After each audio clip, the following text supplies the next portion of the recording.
Wonderful, Benedikt. Thanks for that advice. I definitely grab like a pole here because we are in the Mosel region. Right, and the Mosel is famous for steep slopes. And yeah, and right now we are in our steepest parcel we have. It's on the other side, you can see the village, and that's a very interesting part of the single vineyard side we have. And I made already fun when we went down here. Of course, I'm the Copenhagen guy coming, organizing the Cool Climate Summit in my Birkenstocks, and you take me down here. Well, we survived. We survived, finally. It's your everyday, right?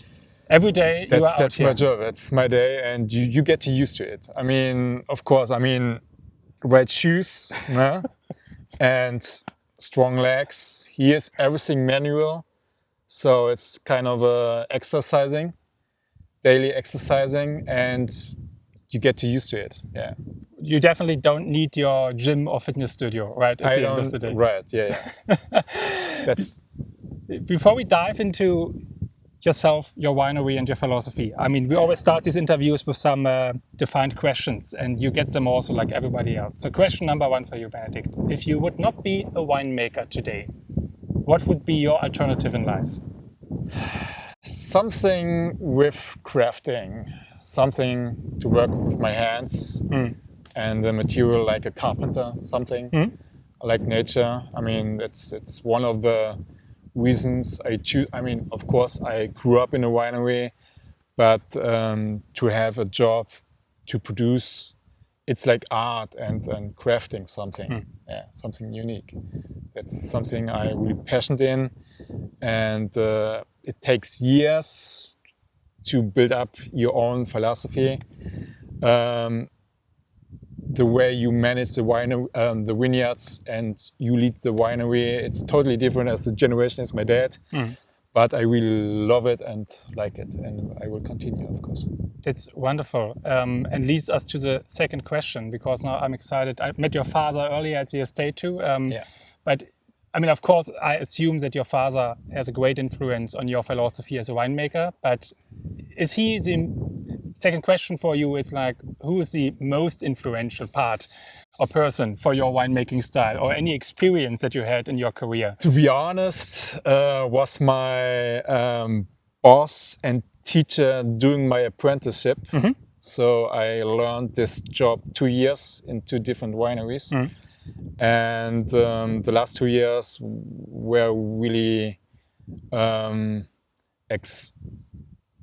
learned so much, and he's one guy who can see. He has a saying like, the tightness of the village creates the narrow mind of the people. Yeah, okay. And he was totally opposite. So that's probably one of the reasons why he was important for my career.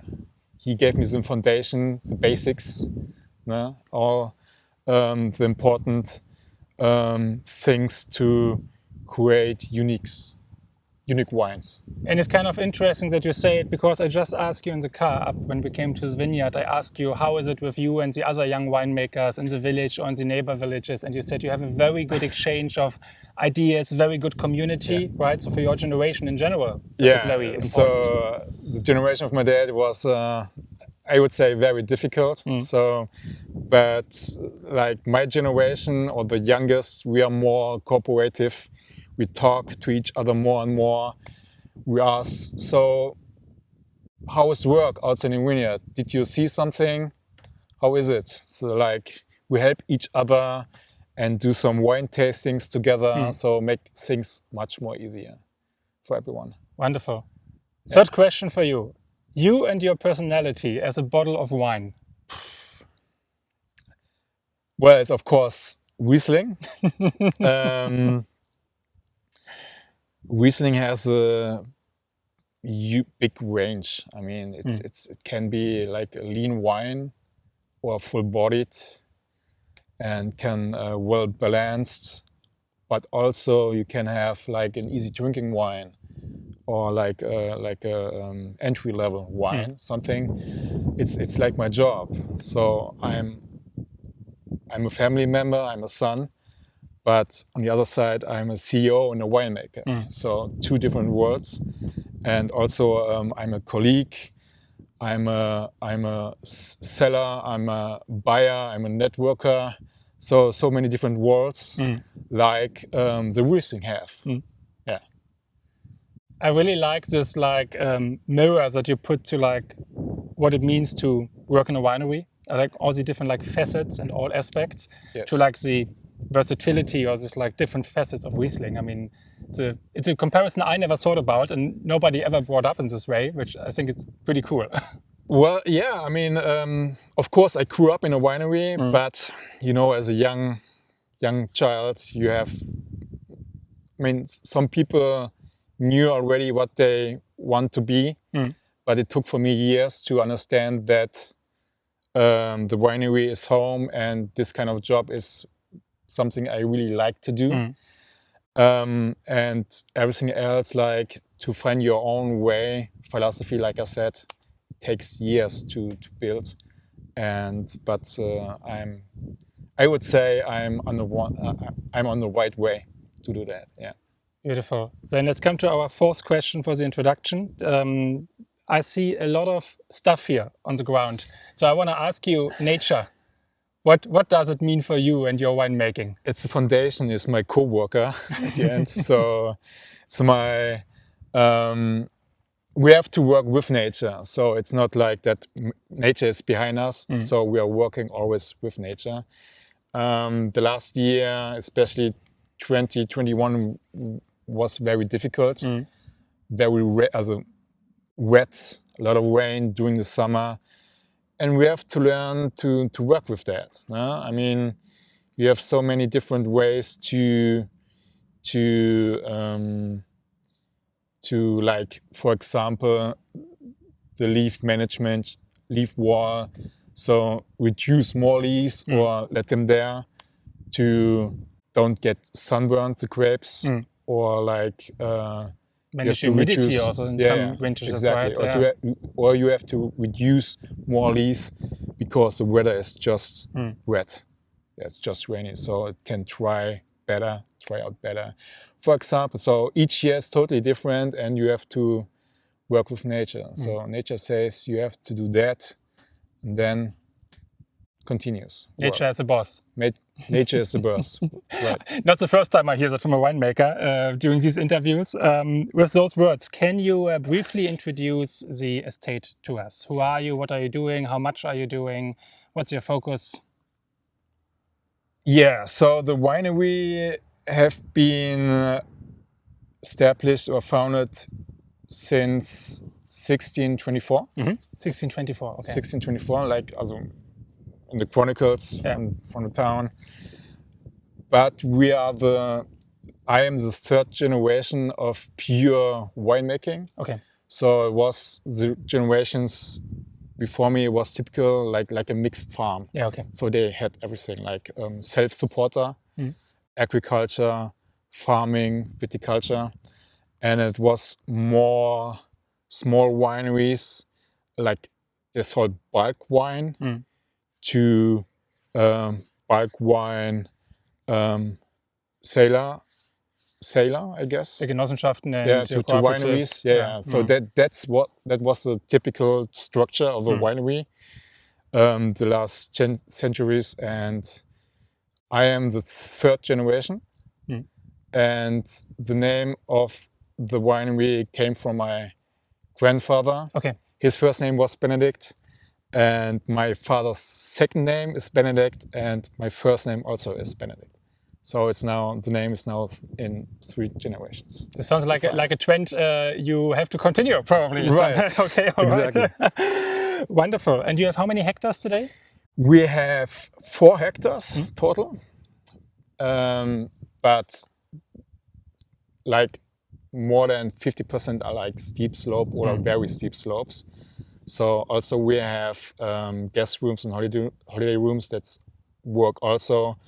But most of our vineyards are like this, very steep, single pour. It's mostly in really steep vineyards, and that's just work. It's harder to work inside. Everything manual, less mechanic. With a wire system, yes, but in this section, in this parcel, for example, is everything just manual work. Just manual work. Yeah. So first thing that we have here. So that's of course the wine where the grapes came from. This parcel. It's pure wet slate. For example, that's a little one. There's a little one here. Yeah.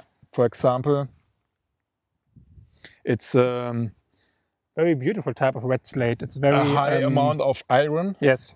And that's unique in this part of the Mosel. We have this area, also Örziger Würzgarten.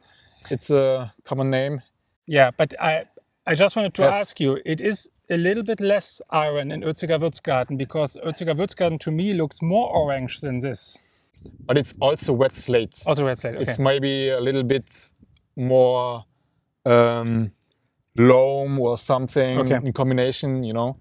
But this is pure wet slate. And wet slate is very rare at the Mosel, and that brings like the wine has a specific aroma. So it's not like what you would expect, like more grapefruits, like peach or banana or apricot. It's more, well, more in the front. It's more spicy and more herbal. I used to, when I do like terroir masterclasses about blue, gray and red slate, I usually try to give people the impression that the color is also describing the character of the wine. And red slate based Riesling is for me always a little bit like fiery, like you say, spicy, a little bit more Flintstone? Flinty, yeah, Flinty, exactly. Yeah, it's really beautiful. And as you say, grapefruit, for example, I think it's a great description for the citrus fruit here. Yeah. It's really powerful. It's mature without being mature. You have exactly this like totally crystal clear stone fruit notes. It's like sour peach. Really nice, actually. And that's vintage 2023, and that's a parcel, a wine you have to hold back. Yeah. So it has to ripe. Yeah. So the acidity has to mature in the bottle. So and like 1-2 years, and then it's get his full expression. Expression. Yeah. And it's is it only me or is it malolactic? It's so all wines from the steep slopes and from this parcel, for example, are spontaneous fermentation. Spontaneous fermentation. Okay. Yeah, spontaneous fermentation in wooden barrel. So it's I intervene as little as possible. So it means just pressing, juice get in the cellar, and then do sedimentation. Yeah. And then pump it into the barrels. From the top. The barrels, and then wait and give time its chance to work. Exactly. Yeah. So that's the difference between my work and the work from my dad. So in the past, it was more usual to get as much as possible on yield, a high amount of yield. Yes. Just combine it and put it together, and that's it. But my generation, we are more focused on to get like the how to say it? The best quality, the best quality of each parcel. Each parcel and each grape, and each grape, coming with the best like grape material into the cellar. Yeah. We talked earlier about Julia Bertram from Bertram Baltes from the R, right? And she was just like explaining it a little bit like you. When I get the best grapes into the cellar, I don't have to do much in the cellar, you know? I can just do nothing, and it will turn out into great wine if I know what I'm doing. I would say the main word to describe everything is just terroir. Yes. I mean, you see like behind me, we have a very rare and specific terroir. It means like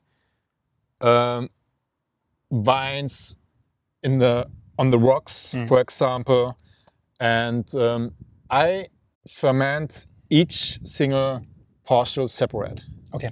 So and then I'm more like a cook. He has his different spices, and that's the way I do the winemaking. Wonderful. And remind me quickly, because I don't remember, you are organic certified or you're not organic certified? I'm not organic certified because, it was in the past moment I thought about it, but it's a lot of work. I mean, we already have a lot of work in the steep slopes and steepest slopes in this winery. This area, and the weather is changing. Yeah. So that's something I was thinking, but it's too complicated. It would be too complicated, maybe. Very risky at the moment. Risky. 2024 really has shown that extremely, right? 2021, 2024, a lot of rain, wet entire time. So we have to be really continue like you're just doing fungal spray, protection, fungal. Yeah, fungal protection spraying, all the time, and basically. That's quite hard. And especially here, right? In manual, this postulates where you have to do everything manual. So. And how is it? You don't have helicopters here, right? We do. You do? Okay, you have helicopters. So that's a parcel. Yeah. And this area, for example, And helicopter is a huge topic for us. Without the helicopter, it would be much more complicated to protect those vineyards. Everybody who has not seen that before should definitely watch an eye out when the helicopter is flying in the Ahr and the Mosel. It looks very fun, very impressive. Also just it's go up and down and spray. And it's very touristy. The people never saw it. So and they probably never realized that we are that we need the helicopter. Definitely, yeah. But this was actually also just one of the reasons why I was asking again, because for me it's also very important what we of course feature at the Cool Climate Wine Summit in general, right? I always say that the majority of our producers work organic. A lot of them are organic certified, but what all combines definitely is that they work sustainable to the best extent possible in their terroir, right? Yeah. And this is exactly what we hear from you. I look around, I see a beautiful vineyard next to us. You think about some goats and so on and some animals to do it even better. In the cellar, you do basically nothing. You just do low intervention winemaking, which comes out as pure, beautiful terroir expression in the glass. And therefore, I think sometimes people should look a little bit behind the label and not immediately just think, oh, it doesn't have an organic, green check. It must be non-organic wine. It can still be very sustainable. Yeah. So we do mowing, so it takes me 4 days and to mow everything here. And climate change, that's a huge topic. And we of course will find ways. The researcher will find different clones or rootstocks, vines.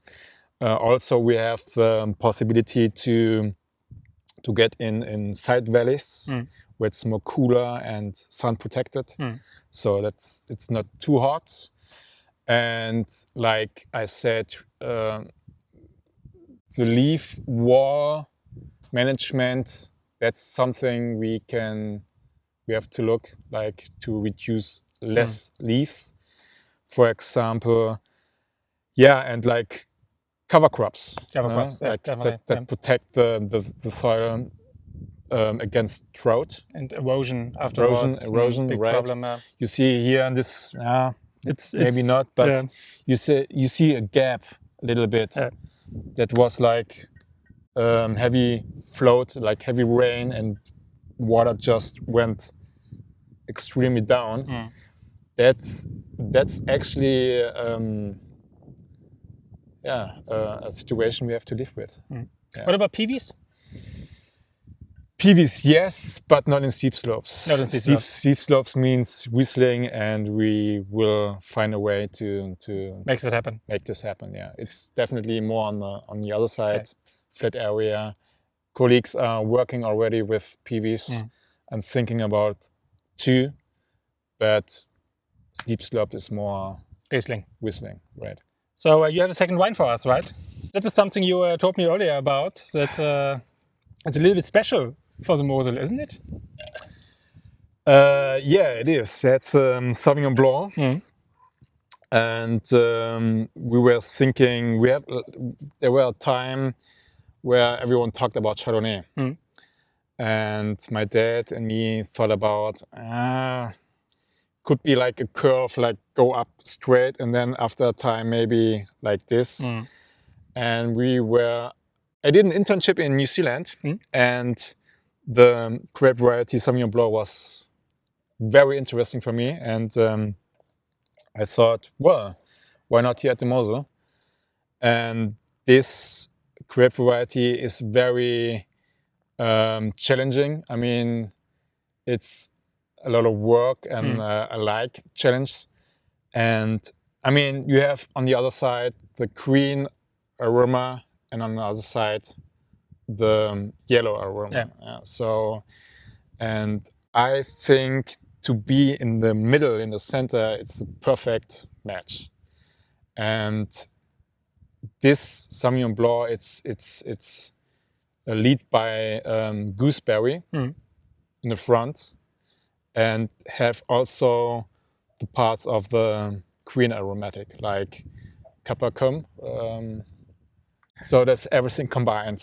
Yeah. It's very, and it's not so floral. I mean, you don't have the potency from New Zealand that you sometimes have. No, right? The cat pea and the elderflower. It's more like subtle on those notes, which I find more fruity, more exotic. The gooseberry is really coming out nicely, actually. Maybe a bit of passion fruit, tiny bit of maracuja in this regard. And the combination is very interesting. But it is basically a very nice acidity structure too, right? And it's still, again, like has a little bit of this like fatty texture that probably comes from the soil, I guess. Or you grow it on what soil? That's on the other side. On the other side, okay. This area is enough water, so we get this aromatic every time, and that's what soil? What's the English word? What's the German? Lehm. Then it's clay. Yeah. Lehm. Okay. Loam. Yeah. But fine structured, so it's not like heavy. So it's a combination with sand, something. And that's actually a good basic. But it explains a little bit like this oily like character for me, because I often think like, especially white wines, when they come from the clay or the loam soil, they get a little bit fuller, they get a little bit more expressive. More opener, It's really, really very lovely. You bring this to Copenhagen in January? I hope so. I thought about it. Because I guess I will, There is not so much Sauvignon Blanc from the Mosel, I can tell you. Right, it depends on how much bottles we still have left over in the storage. Very, very beautiful wine. To round it off, I mean, we see you in January in Copenhagen. Looking much forward to it with a lot of other like young Mosel winemakers. You told me earlier, a lot of them you know actually, or you know each other. So will be a little bit of a class trip or like a field trip, I guess. Yeah. I will contact them before, and we'll see. But it's gonna be fun. If you look a little bit in the future, 5 years from now, where are you and where is the estate Benedikt Nilles? I see the winery more international. Yeah. I spent 1.5 years international, California, New Zealand, Austria, and I like to travel and to meet new people. And that's something I'm working on. Yeah. So we'll see. Something like that. I think that it's a beautiful kind of closing remarks. And thank you so much for your time today. You're welcome. See you in January and taste your wines. Yeah. Cheers. I'm looking forward. Cheers.